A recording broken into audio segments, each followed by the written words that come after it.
Ini kelompok kami akan membahas materi mengenai pelatihan dan pengembangan. Tapi sebelum itu, kami akan memperkenalkan diri kami masing-masing dari kelompok 3. Halo, perkenalkan nama saya Jili Isterbella, NIM 200611020118. Halo, perkenalkan saya Jessica Merlin Sumalang dari kelompok 3. Halo, nama saya Indah Putri Jessica Retor dengan NIM 200611020114. Halo, perkenalkan nama saya Jacqueline Panani dengan NIM 200611102017. Halo, perkenalkan nama saya Jessica Claudia Koago dengan NIM 200611102015. Saat ini kita masuk pada materi mengenai pelatihan dan pengembangan, training and development. Pertama-tama tentunya kita harus mengetahui terlebih dahulu apa itu pelatihan dan pengembangan. Pelatihan merupakan proses yang melibatkan karyawan bertujuan untuk memperoleh pengetahuan dan keterampilan belajar yang nantinya tentu akan berguna untuk memenuhi kebutuhan pekerjaan.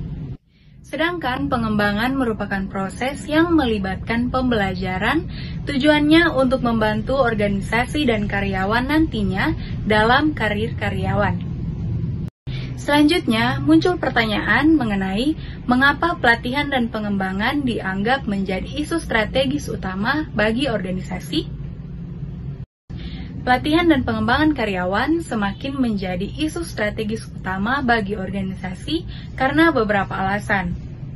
Alasan yang pertama yaitu terkait dengan perubahan cepat dalam teknologi yang menyebabkan meningkatnya tingkat keusangan keterampilan.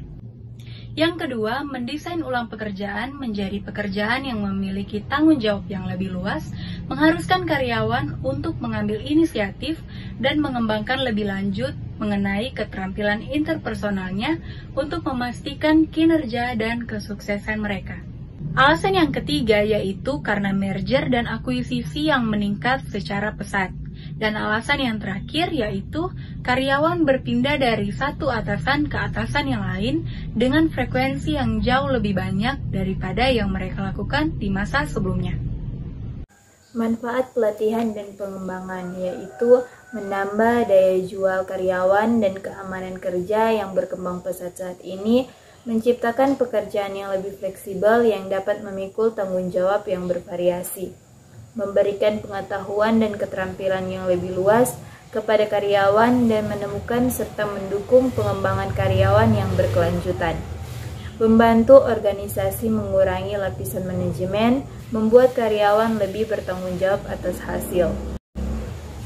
Selanjutnya, perencanaan dan penyusunan strategi pelatihan.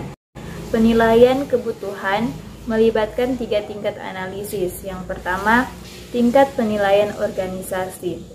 Pelatihan dipertimbangkan dalam konteks budaya, politik, struktur, dan strategi.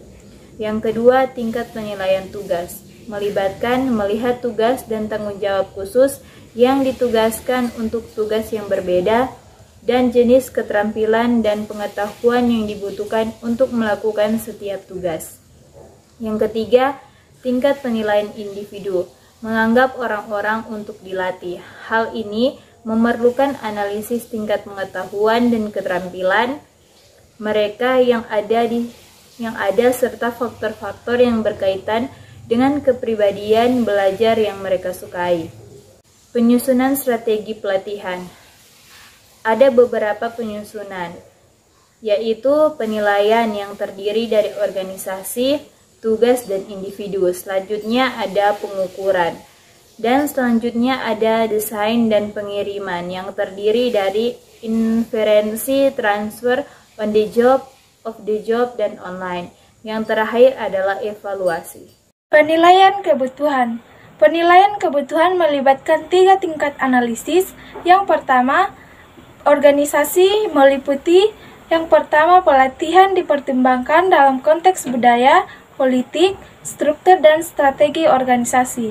Yang kedua, mempertimbangkan bagaimana pelatihan akan membantu organisasi atau unit dalam memenuhi tujuannya dan bagaimana pelatihan dapat mempengaruhi dinamika tempat kerja sehari-hari dan di antara unit yang berbeda. Yang ketiga, mempertimbangkan biaya pelatihan relatif terhadap manfaat yang mungkin diharapkan dan mempertimbangkan biaya peluang dari pelatihan sebelumnya. Tingkat analisis yang kedua yaitu tugas. Tugas meliputi yang pertama penilaian tingkat tugas, melibatkan melihat tugas dan tanggung jawab khusus yang ditugaskan untuk pekerjaan yang berbeda dan jenis keterampilan dan pengetahuan yang dibutuhkan untuk melakukan setiap tugas. Yang kedua, mempertimbangkan apakah pembelajaran dapat atau harus dilakukan di dalam atau di luar pekerjaan, implikasi kesalahan, dan bagaimana pekerjaan dapat dirancang untuk memberikan umpan balik langsung kepada karyawan atas kinerjanya. Yang ketiga, tingkat ini juga melibatkan penentuan apakah kebutuhan pelatihan untuk pekerjaan tertentu serupa atau berbeda dengan kebutuhan pelatihan untuk pekerjaan lain dalam organisasi. Tingkat analisis yang ketiga yaitu individu.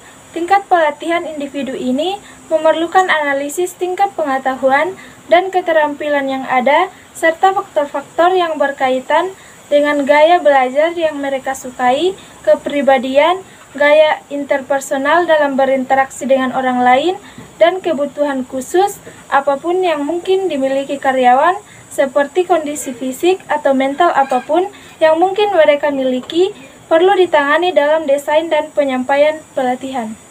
Nah, yang kedua adalah tujuan. Setelah kebutuhan pelatihan dinilai, tujuan kegiatan pelatihan harus dikembangkan. Tujuan ini harus mengikuti langsung dari kebutuhan yang dinilai dan dijelaskan secara spesifik dan terukur. Masalah pada tahap ini adalah tujuan organisasi mungkin sangat kabur, sehingga keberhasilan dalam mencapainya tidak dapat diukur atau dievaluasi secara akurat. Di sisi lain, sebuah organisasi mungkin tidak memiliki rencana untuk mengukur tujuan ini. Program pelatihan yang tidak dapat dievaluasi memiliki nilai kecil bagi organisasi dalam jangka panjang. Salah satu sumber informasi penting dalam menetapkan tujuan dapat berupa data yang terdapat dalam sistem manajemen kinerja organisasi. Tujuan pelatihan khusus dapat diturunkan dari kekurangan kinerja yang dicatat dalam proses umpan balik kinerja. Yang ketiga adalah desain dan pengiriman. Interferensi terjadi ketika pelatihan pembelajaran atau kebiasaan yang telah ditetapkan sebelumnya bertindak sebagai penghalang atau penghambat dalam proses pembelajaran. Kemudian ada transfer. Transfer mengacu pada sejauh mana peserta pelatihan atau pelajar mampu mentransfer pembelajaran ke pengaturan pekerjaan yang sebenarnya. Yang keempat, evaluasi. Organisasi perlu menerima umpan balik atau masukan tentang pelatihan dan memutuskan apakah pelatihan harus dilanjutkan dalam bentuk yang sekarang atau dimodifikasi atau dihilangkan sama sekali. Terdapat sebuah model yang telah dikembangkan untuk evaluasi pelatihan yang menunjukkan bahwa evaluasi dapat terjadi pada 4 tingkat, dan tingkat ini membentuk hierarki yang berarti bahwa tingkat yang lebih rendah adalah prasyarat untuk tingkat yang lebih tinggi. Dengan kata lain, jika salah satu langkah tingkat yang lebih rendah adalah tidak terpengaruh, maka tindakan yang mengikutinya secara otomatis tidak akan terpengaruh. 4 tingkat dalam tahap evaluasi. Yang pertama, tingkat hasil. Pertanyaan yang ditanyakan yaitu, apakah organisasi lebih baik karena pelatihan?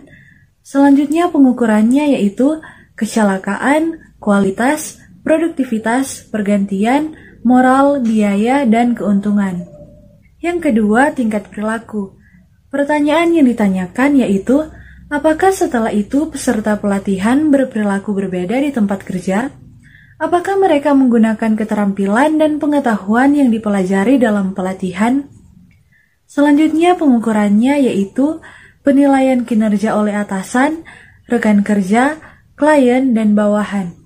Yang ketiga, tingkat belajar.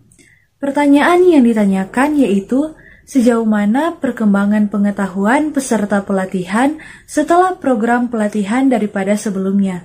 Selanjutnya pengukurannya yaitu tes tertulis, tes kinerja, dan simulasi.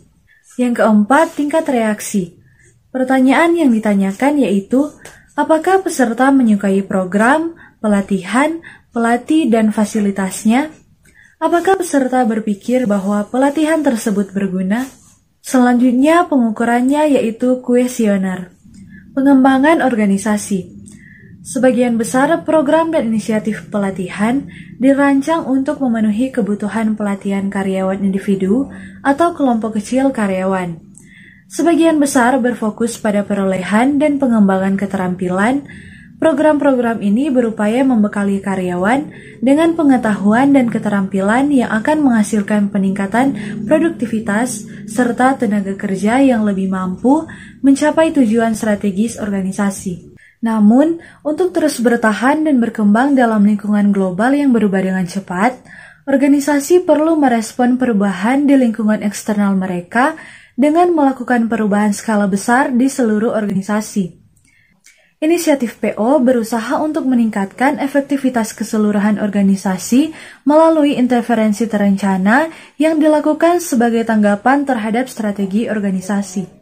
Demikianlah pembahasan materi dari kami mengenai pelatihan dan pengembangan, dan semoga bisa bermanfaat bagi teman-teman semua.